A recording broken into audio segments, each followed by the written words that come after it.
It's the last call Sunday, and it's the last call of the NFL regular season. I'm the prep queen, Ariel Epstein. Today on the show, we're going to be joined by Gianni the Greek, live from Las Vegas, also known as Vegas Runner. He's going to tell us where all the sharp groups are going.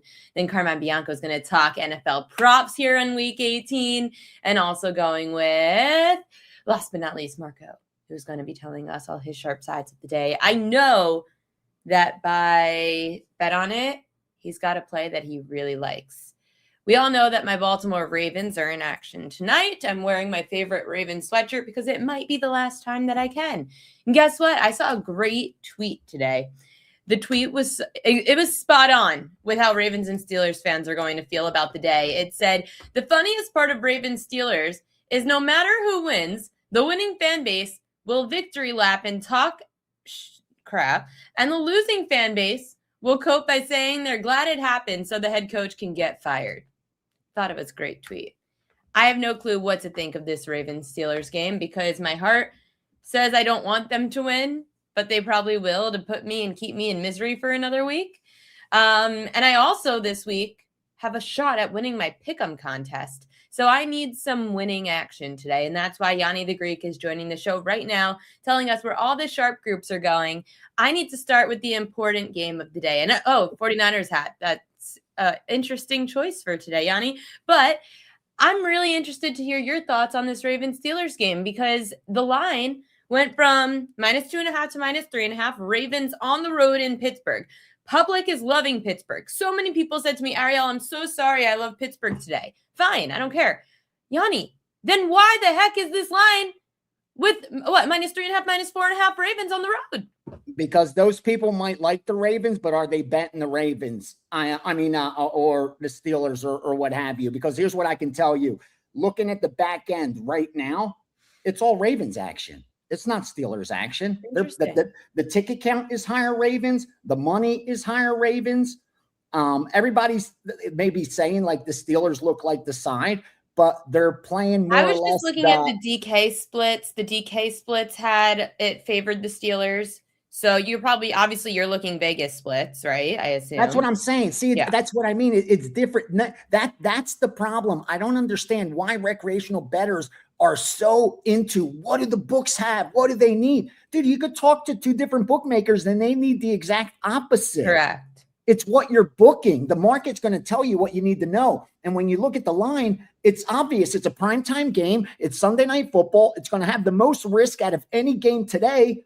And the line's reflecting what the action is. And if it was all Steeler action, rest assured, this line wouldn't be 3.5.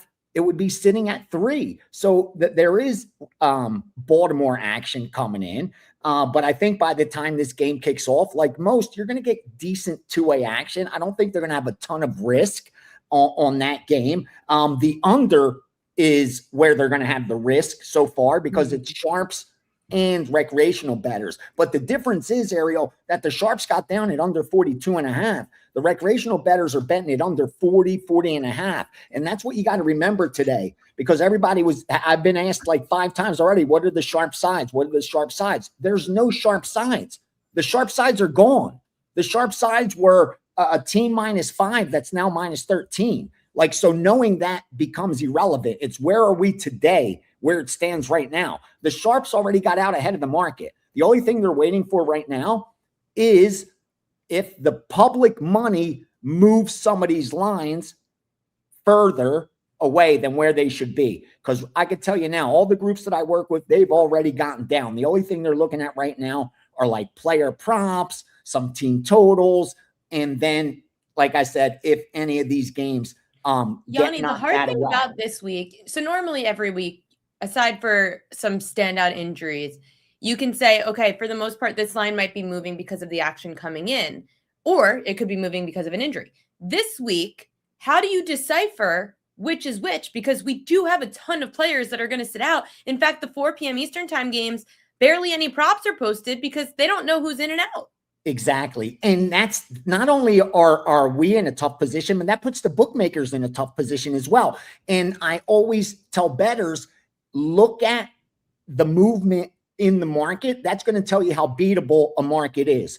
meaning on a Sunday NFL, they're barely moving the line no matter what they're booking. Like you said, there has to be an injured player. There has to be weather-related suspension. Something major has to happen to move a line significantly in the NFL. Even sharp money is maybe going to move it a point and a half if it's not on a key number. But this is showing you that this type of week is almost like the preseason because it's hard to quantify motivation. Does any team that has nothing to play for even care about winning? And especially when it's a team that doesn't have anything to play for against a team that has nothing to play for. How do you quantify motivation? How do you quantify replacement player? What are they worth? There's a lot of factors to consider. And that's why I've been telling bettors, dude, stay as selective as possible today.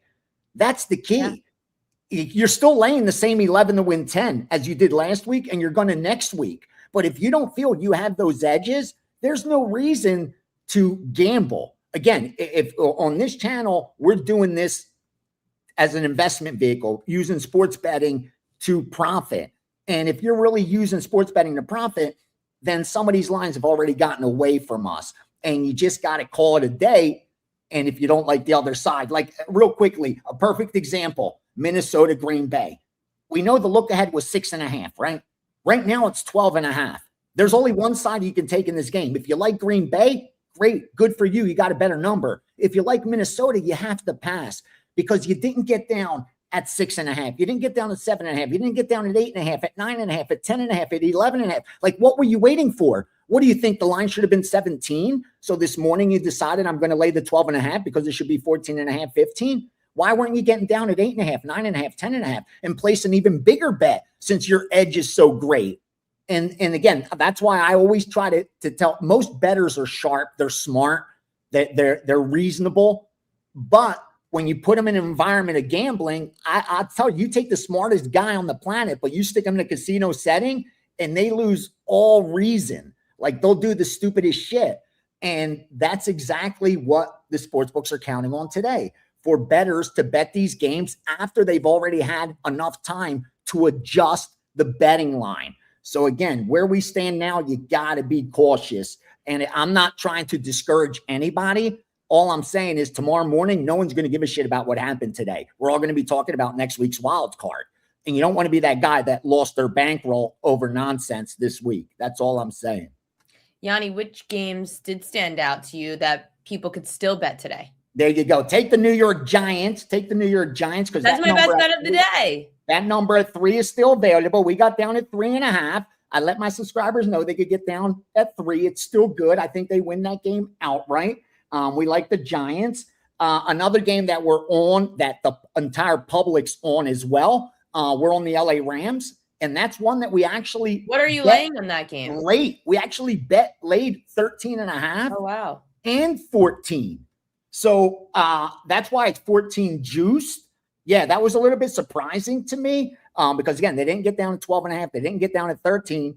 But then they hit that 13.5. They actually did that this morning with that New York Giants that I sent out to subscribers. Another game that's sticking out to me, I kind of missed it. I don't know what I'm going to do with it, is Atlanta over New Orleans. You saw that this team's still playing. And for some reason, the recreational bettors are loving New Orleans this week. Mm-hmm. And this is what I like to pay attention to as far as what the bookmakers are booking. Like, I don't care about, I want to fade the public. I'm not getting 11 to 10, so that's not going to help me. But what is going to help me is when I start seeing that instead of them taking the 4, they're taking the money line. So they think that this New Orleans team doesn't even need these points. That to me is what sticks out a lot. When you have the higher ticket count on the underdog and the majority of the bets are bypassing the spread and they're taking the money line. That to me is a telling sign, especially when the line's moving opposite that. So the bettors think they don't even need the points. And this is a key number. You went through the key number of 3 in that game. Atlanta opens as a 2.5 point favorite. You went through the key number and they still don't think they need the points.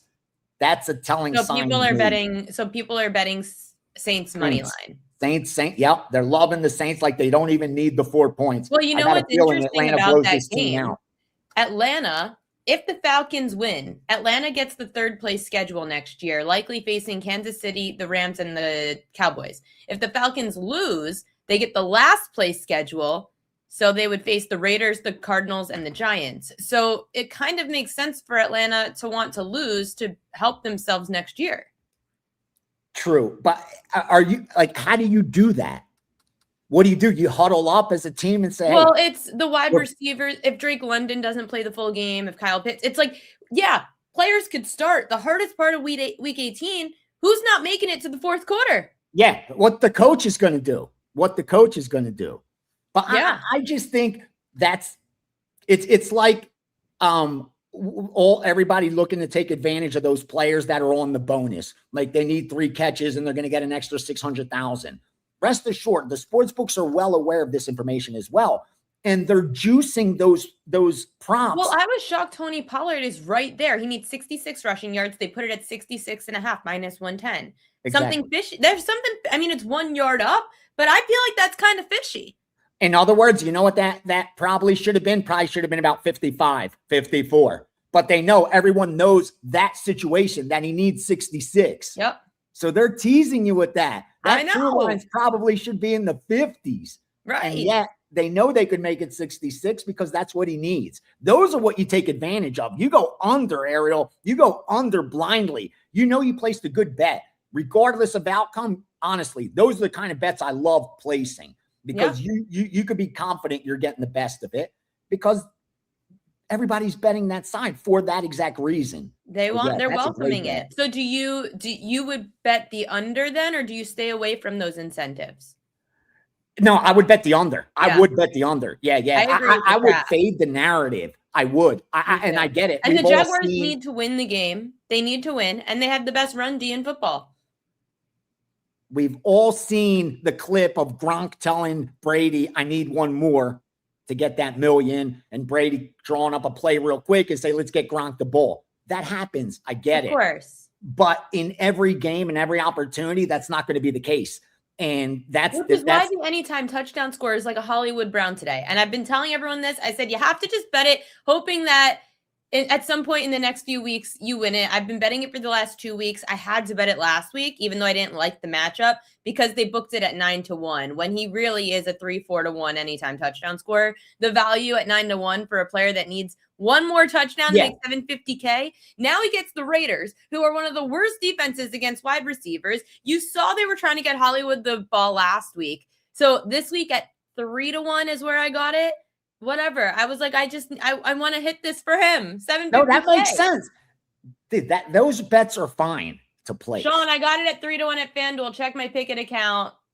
It's literally bet at 3-1. Don't tell me. It's bet at 3-1. Anyway. Someone asked about under in New Orleans and Atlanta. Yeah, I agree with that. I think it'll be lower scoring game. And even the market's reflecting that. It started going towards the over midweek.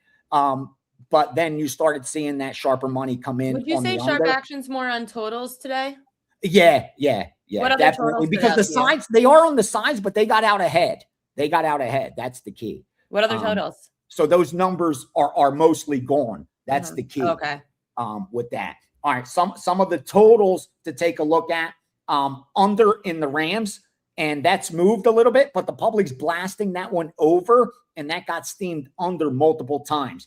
That one sticks out. The Atlanta, New Orleans under that we talked about, that's down to 43. That was sitting at 44.5 midweek, even though it opened 43. So that also under really sharp. Philly, Washington under also really sharp. As you can tell, same narrative. It's mostly all the same things. It's unders. Dallas Giants under.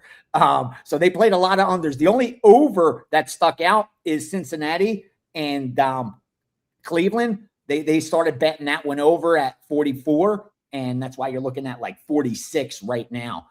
So yeah, the totals is where they've gotten. And Detroit, Chicago, that one also got over money. But see, and this is the key. Once it got to 51.5, then you saw under come in. Because again, these guys are betting numbers. Over 47, great bet. Under 51, great bet. That's what it comes down to. A good question by Arius 526. What lines do you think have over-adjusted, Yanni? Oh, I think Buffalo's over-adjusted against the Jets. I think you're paying too high of a premium there. I think Jacksonville has been over-adjusted. I don't think that's warranted even against Tennessee. Who else was sticking out to me?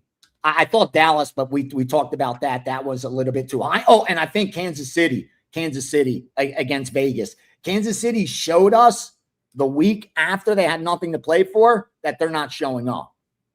And that to expect them to show up on the road, meaningless game against the Raiders, I just don't see it. Now, we know the Raiders are the worst team in the NFL, so I don't have confidence betting the Raiders, but I do think that line's a little bit too high considering where Kansas City is mentally. And then New England now up to 2 touchdowns against Miami. Dude, Miami's always played them tough. Whether Miami has a good year, not a bad year, for whatever reason, they always tend to play New England tough. I get it. Weather, cold, they're from Florida.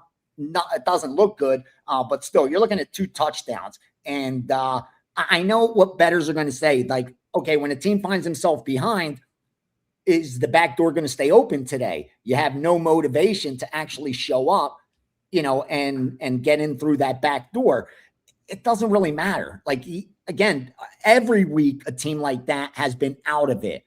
Like, it's not just this week. It's not as if a team like the Raiders have been playing for anything. Since week 5, they haven't been playing for anything. So you kind of like can't overthink it, I think, Ariel. You just got to realize some of these lines have moved just so significantly that you want to look the other way or leave it alone and wait for the playoffs. People were asking in the chat. I know that we're very NFL heavy today, but they were asking for any college basketball steam. No, a little early. I do that in the steam room. Not the only thing I did see. What was it? I saw Louisiana Tech plus 10, and who else? Yeah, the other ones are just a little too early. Louisiana Tech. I'll give you. So NFL, and good question that kind of sparked my brain here in the chat. When players potentially could get moved or pulled at halftime or at some point in the game, how much of a live betting opportunity is there today? It's how fast you are on the trigger and what books are you working with. Because again, the books understand this as well. Like, they're on top of things. That's what you got to remember. And a lot of those live bets also are heavier juiced. So you have to have an even higher winning percentage to cash those. Like, they're not giving out free money just because it's the last week. Unfortunately, there's no go-to that we could all just grind today. I wish there was, but there just isn't, man. Again, if you see some spots in live, go ahead, take advantage of it, especially if you think, they're going to sit a player or something along those lines. But this is so hard to do. Trying to be a psychic makes it even harder. I'm just not good at that. Craig Abel said, what NFL underdogs would you take today? The Giants. I like the Giants. I do. The market disagrees with me, but like I said, I thought Buffalo was giving a little too many to the Jets, but now that 10's even juiced. So sharps they're really blasting Buffalo for whatever reason. So I'll stick with my Giants. I take the Giants as a top dog today. Yanni, what are you promoting today? I got my NFL package up. It has all the early games and the 4 p.m. Eastern time games, so the early and the afternoon games. So far, 4% plays in there. Number 1 in NFL regular season. Number 1 over the last 7 days in the NFL, 12-6-1. We're going to close out strong, stay selective. And if I'm able to confirm tonight's, honestly, not counting Sunday night, I have a really strong lean. I want to fire 5% on it, but I got to get that confirmation. Those primetime games have been so good, but I don't want to pull the trigger and if it doesn't happen, then we just move on to the playoffs. But over the next, after those 1 o'clock, 4 p.m. games kick off, if you see that package up for Sunday Night Football, we got a strong bet in there. So, I fired a 5% in the college football playoffs. Only one bowl 5% this season. That's 1-0. Now our playoff 5% already fired. That's sitting in the package for you. It's in Friday's bowl game. So that Yanni, number may not can be you there say what you're waiting for that primetime game tonight? Huh? What are you waiting for in the primetime game? I want to see, based on the early results, how they adjust that betting line. Because again, all the risk ends up being on the primetime game on Sunday night and Monday night. And if they either adjust or they don't adjust. based off that risk. So I look at how those early results happen, and then I try to determine what is the money line risk, what is the teaser risk, and then they should do A. If they don't do A, then we fire B. It's been so simple. It really has. I'm going to be messaging you. I'm going to message you later today. Please do. Please do. 4 o'clock? 4 o'clock ask you? Please, yeah. By 4:15, I know if I'm firing. Okay. I don't need any longer than that.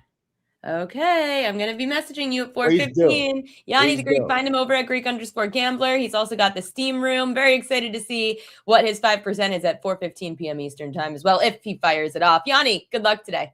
Thank you. Good luck to everybody. And remember, we got playoffs next week, so hopefully you do some damage today. But we got college football and NFL seriousness ahead. Good luck today, Ariel. It gets real heated in the next week. That's for sure. Coming on now, someone who's always heated, someone ready to go, someone I saw in the chat had a hockey question, so I'm sure that could get answered as well. But he said he wants to talk props with me. Let's talk props. Carmine Bianco from here at WagerTalk joining the show. What's up, Carm? All's good. If I'm going to talk props, it has to be with the best prop person I know. Thank you. I'm excited that you want to talk props today. Yeah, it's just because of this slate, and let's call it what it is. It's a garbage week 18 in the NFL, and I have like 3 games for clients, and they're the only 3 games. And I waited until last night to post 2 of them because I knew that there's so many line movements going on that I'm not going to give people a stale line. There's nothing more frustrating in the business is giving someone a line and then that you posted on Thursday, and then they go to bed it on Sunday, and they're like, "It's moved 4 points, dude." Right? Yeah. So I voted. But what a sandwich spot for me after Gianni and before Marco. This is what you call a sandwich. You're actually filling big shoes. This is the John Murray slot, but John Murray's on vacation. Yes, and his Liverpool team is also losing, so he would be in a very angry mood right now. He's not going to be happy. Before we get to NFL props, someone in the chat did have a hockey question.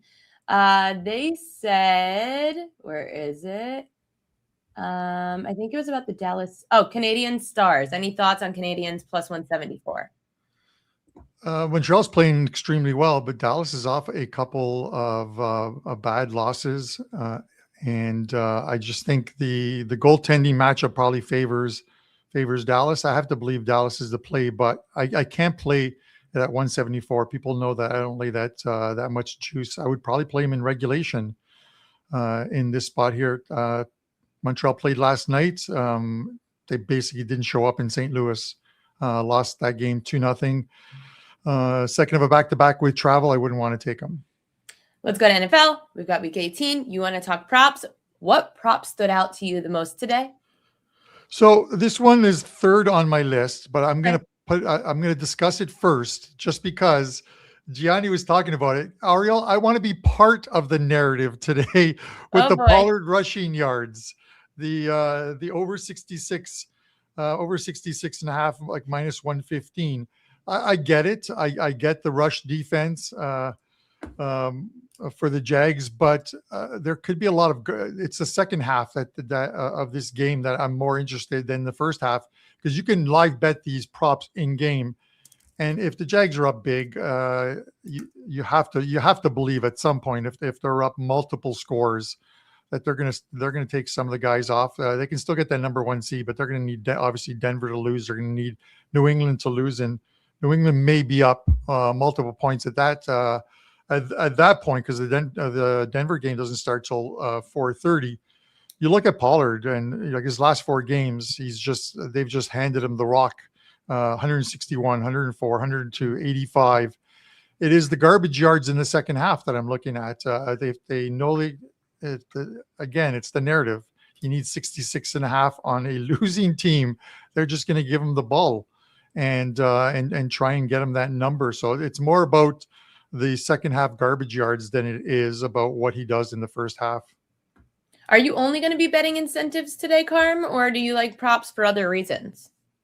Props for other reasons. You look at the Cam Ward one in the same game. Cam Ward, you look at him, the first 12 games of the season, one TD pass was the most he threw in any of those games. His last 4 games against Cleveland, San Fran, KC, and New Orleans. He's had 2 TDs in each game, 2 TDs in this game. And again, garbage TDs in the second half against prevent defenses when you're up late. 2 TDs is plus 2 TDs or more is plus 208. So you're not laying any vig. You're getting some good money, and that's over at DK. That's one that I would probably take that I like. So it's one of those ones where Ward's going to be in there the whole game. You get him as much experience as you can, and you get him as much experience against a number 1 defense or one of the top defenses. So that's another one I like.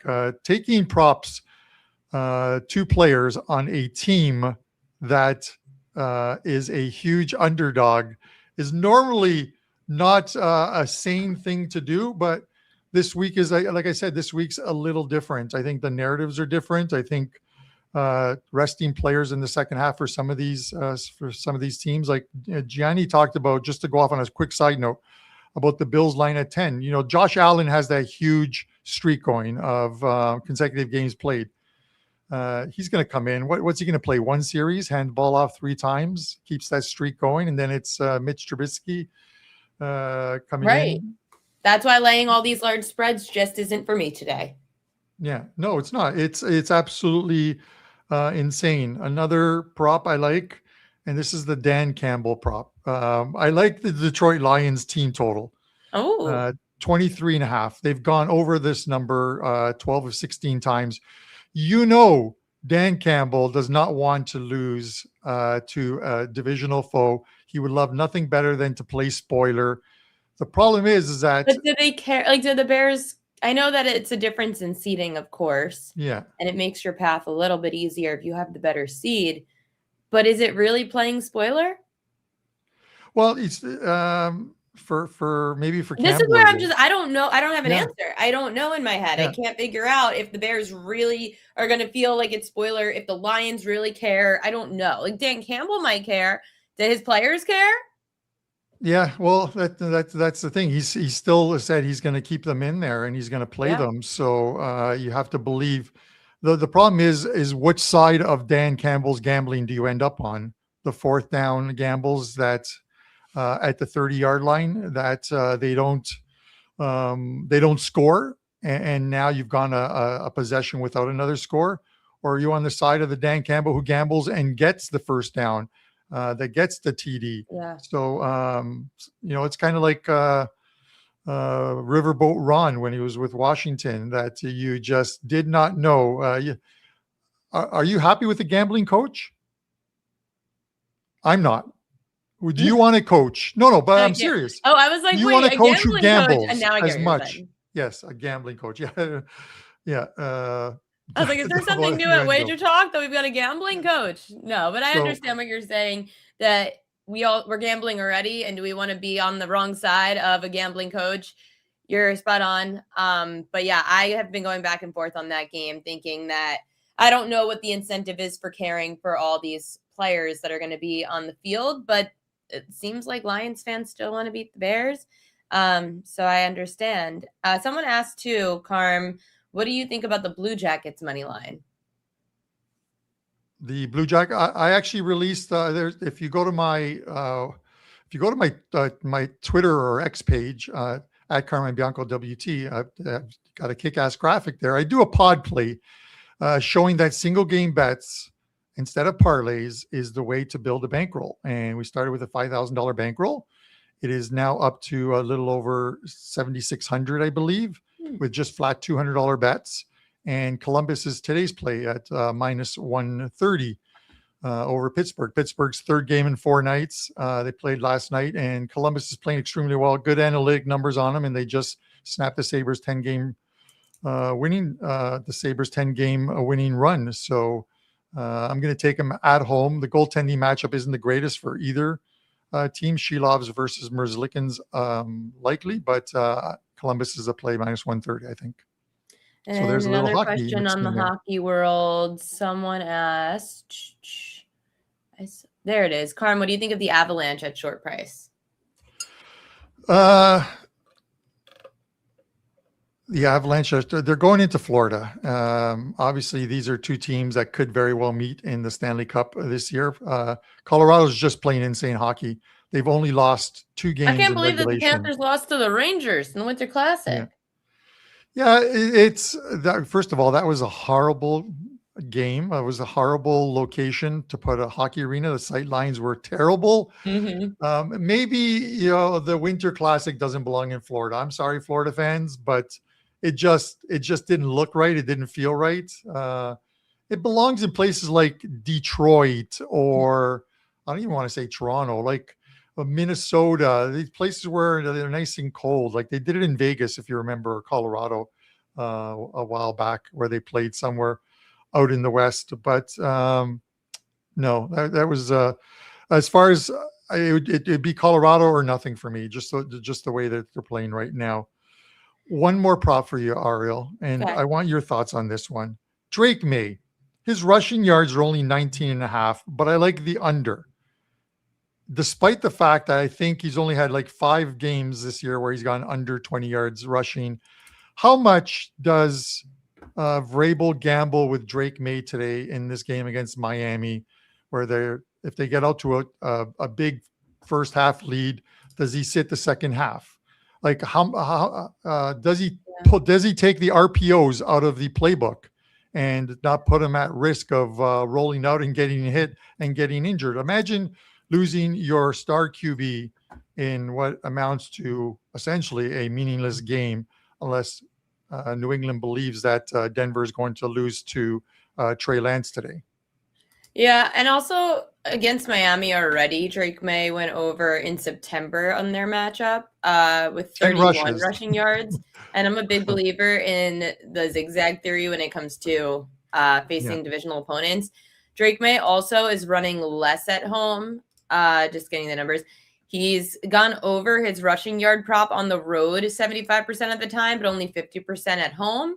And he can run for it, but 19.5 at least takes a couple of first down runs. I understand your thought, but I do think there's a world that Drake May would be playing through at least the third quarter, and then you see in the fourth if it gets out of hand. But yeah, I don't know. I think to your point, you're right that it's not worth risking your quarterback on the ground when you're already in the playoffs. You just need to hopefully win the one. They're competitive, right? And he's competitive. So, if he was to roll out and all of a sudden he sees a lane, he could bust one for 20 yards and there goes your rushing prop under, right? But I just think that they should at the very least I think playing an over in any game with a double-digit spread for a team that's already in or out of the playoffs is like it's like the NBA. Yeah. I don't bet props in games with double-digit spreads. And in the NFL, in this situation where there is a chance you could come out in the fourth quarter, I am nervous of any props for those players. So I actually have not been betting props for anybody unless there's a contract incentive at play. Yeah, it's weird because we're all expecting them to roll the Dolphins, but the Dolphins play them tough. The Dolphins are like 8-2 straight up their last 10 games and 9-1 against the spread the last 10 games against the New England Patriots. So it is not as if they're coming to and their QB that they I can never pronounce his last name. Is it Ewers? Quinn Ewers from Miami. Yeah.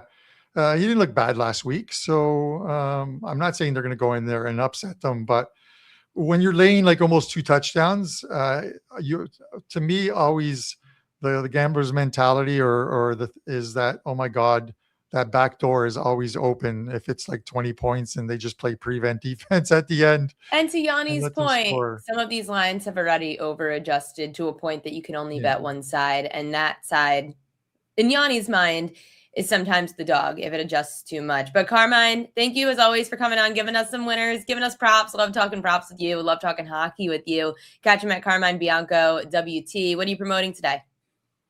Yeah, just a 3-pack of NFL plays for today. 2-0 yesterday. We had the Panthers by the hook. I'll take it, and Seattle. I really liked Seattle in yesterday's game. So running good. Overall, we have a lot of very good cappers in football over at WagerTalk, be it college, be it NFL, but combined college and NFL, I think I'm number 5 at WagerTalk, or I am number 5. I'm seeing it up on the screen right now. So I'm pretty happy with that. As long as I'm making money for my clients, that's all that matters. Yes, we love the winners. Carmine Bianco, thank you as always. Good luck today. Hey, good luck to your Ravens. Thanks. Last year on the show, it's Marco D'Angelo. He's been an absolute heater, and I'm so sad that the sandwich spots might be coming to an end. But maybe he feels there are some today. Oh my gosh. I know, we're enemies today. I know. Wow, this is like that's an epic picture right there of us ending the show this way. You know, I don't know if you were listening at the beginning of the show, and for anyone that's just tuning in, there was a tweet that I thought was spot on, and you could tell me if you feel the same. The funniest part of Ravens Steelers is that no matter who wins, the winning fan base will victory lap and talk crap, and the losing fan base will cope by saying they're glad it happened so the head coach could get fired. Do you feel the same? I actually said on a show this week, to make this game interesting, that I think what they should do is immediately when the game is over, the losing coach should be fired at midfield, right on the spot. That would make the game much more, because I think both fan bases would be happy with that outcome. I'm cracking up. You know, it is hard for me because I love John Harbaugh, and I'm really not sure if there is a right coach for Lamar Jackson because Lamar is crazy. And the same for the Steelers. It's until you guys get a good draft pick, which unfortunately, because you're always around 500, your draft pick's never good enough to get you a good quarterback. So like my good friend Alex Pisano, he said he hopes that the Steelers are so bad next year that they get a top pick in the draft. Yeah, and the one thing about, Tomlin, and you talk about the draft pick with the quarterback, there really hasn't been a quarterback available to the Steelers to take a reach on until this year. They passed on Jackson Dart. A lot of people thought the Steelers were going to take him, and they passed on him. And with what we've seen so far out of Dart, people are a little upset that they didn't reach in and take him. But, time will tell. He's played well enough, but, again, I don't think he's a franchise quarterback that's, one of those generational talents that everybody wants the Steelers to get. And like you said, finishing over 500, never having that losing season, Mike Tomlin, you're never going to get that generational quarterback. Do you have an unbiased feel or opinion for the game tonight? I am going to be totally honest with you, Ariel. This is where I'm sitting. I have a 4% play ticket in my pocket from 2 months ago when I took the Ravens to win the division when they were coming out of their bye week. And my plan, we're looking at this game because the injuries to the Steelers are huge. We know that Baltimore should have won the first game, and that's my biased opinion. Because I had the Steelers in that game, and I'm a Steeler fan. I did not deserve to win that game. I think they still would have covered either way, but Baltimore should have won the game. This is a spot with DK Metcalf out really hurt the Steelers because the Steelers don't have anybody else to go to. The other guy that they were using a lot was the big tight end Washington. Well, he breaks his arm last week, and Aaron Rodgers really had nobody that he was confident with going. I don't know why Freiermuth has gotten lost in the playbook this year. Okay. I think he's a tremendous tight end, and I think he can I win a lot of money off Freiermuth props. Yeah. I think that if you are betting props today and you want to do anything with Pittsburgh, the two players that I think are going to be key for the Steelers to have an opportunity. So these are the props I would look at. And I'm not a big prop player, full disclosure on that, but I would look to Freiermuth, and I would also look to Gainwell. I think you're going to see a lot of passes out of the backfield. Yeah. Trying to get things, moving in the open field. When this line was starting to move, and I did catch the segment at the beginning with VR, talking about the way this line is going in the public and so forth. The sharp books that I respect in Vegas, and, we've got books up and down the strip. We have books that are locals that cater. And, I won't call those particular books out, but, some of the local books, I like to refer to them, go to the old days of Bodog. Okay. It's the recreational players. The sharp books are taking money on the Steelers. Okay. We have seen some threes pop up at a couple of the books here in town. I was hoping to see this when it was sitting at 4, go one more tick to 4.5. And my plan would have been to hedge 2% of that play on the Steelers plus the 4.5, because the history of this series, Ariel, is always close. They're one score games, and more of them have been the three. wild card last year, and except the last game a few weeks ago.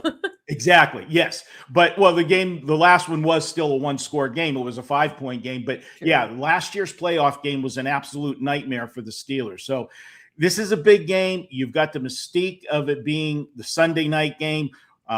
We know the history of Mike Tomlin on Monday Night Football in Pittsburgh. He's, unbeatable, but it's Sunday night. It's not Monday night, and the Ravens are going to have something to do with it.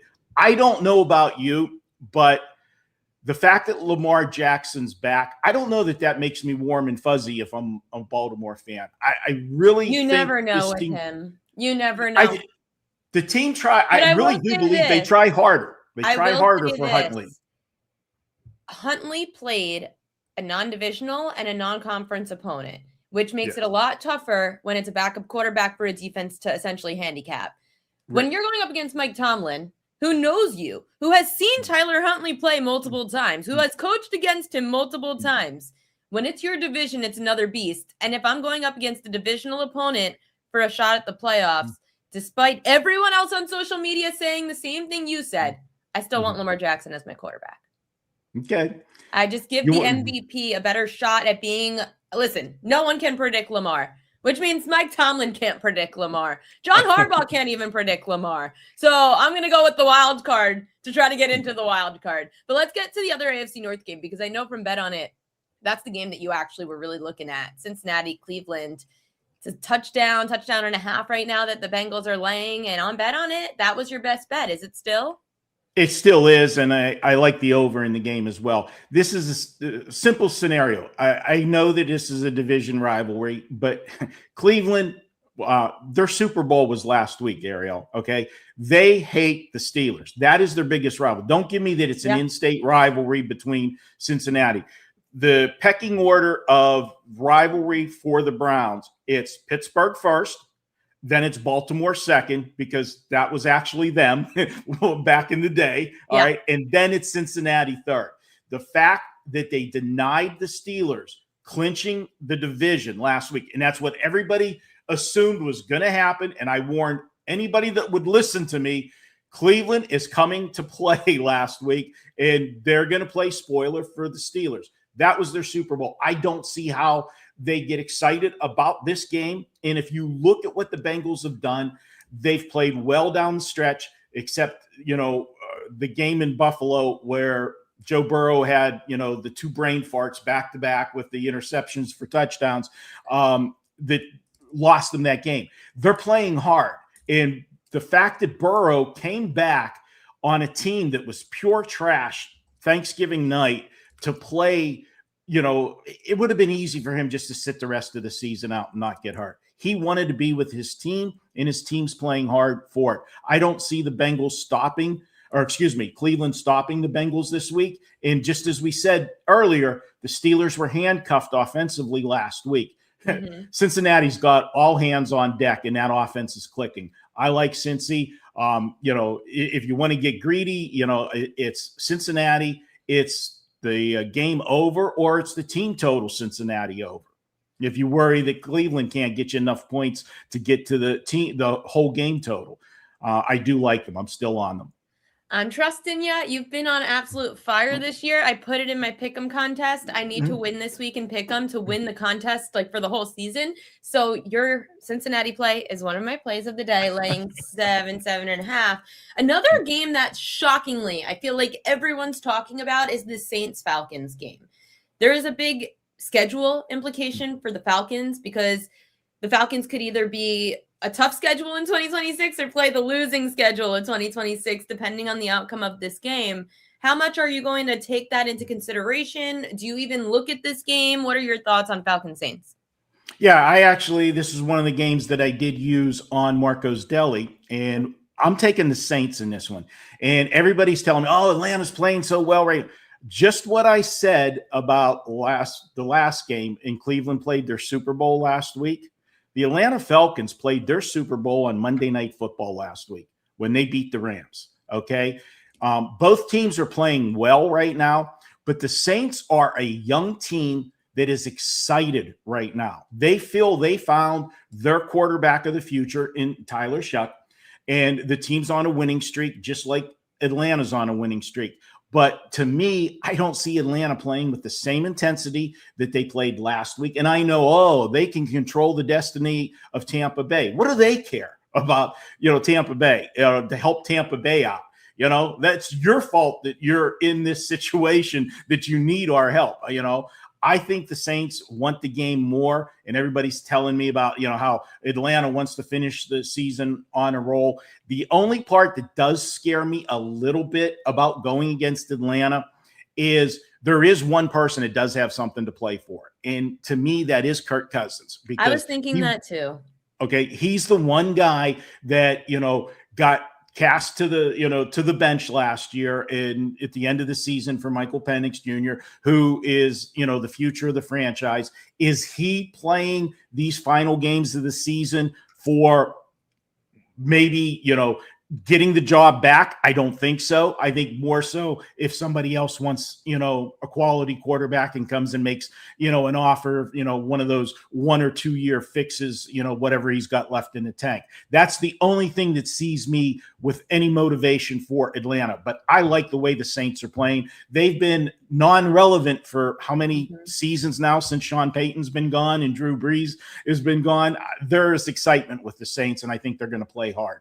And my other thing, if you want to look at that game, I have to look at the over. Two teams that don't have anything to play for. If you're both out of the playoffs, I always look to the over. Yeah, it's like an all-star game where defense is non-existent. David Tokarski said, Marco, do you take 10? I don't understand. Do you take Jets with I think you meant Jets with the 10. How does Buffalo win by so much? Yeah, this game, betting the Jets at any number is scary, but I can't play Buffalo today. I just can't. With what happened last week and the way they lost, Josh Allen, how much does he play? You don't want to get him hurt. You saw that he wasn't 100% last week, but this guy's such a warrior. He always wants to be out there. I just don't trust it. I think the back door is going to be open for the Jets. And the Jets have the distinction of making NFL history today. If they don't get an interception on the final week of the season, they will be the first NFL team to go through an entire season without a single interception. Do you know how hard that is? So that doesn't mean they're going to go out and get one today, but I think the Jets are going to, I think the Jets are the team that's going to play harder. Buffalo, after the way they lost last week, how do you pick yourself up off the mat? I know there's a chance of things for them to play for, but what has to happen in front of them to change their positions is not going to happen. There are a lot of large spreads today. Did any stand out to you, Marco? The numbers, the way they have gone crazy is ridiculous. The two games, you saw the line on Minnesota. Okay. As soon as they said JJ McCarthy's going to play, which I don't understand why in the world he's been hurt. How many times this year? You saw what happened with Washington, bringing Jaden Daniels back. Why, if JJ McCarthy is really your future, why are you going to risk bringing him back, when he's been injured 2 different times already this year and risk him getting hurt in a meaningless game? Right. But they're starting him. And the public has just gone crazy with it.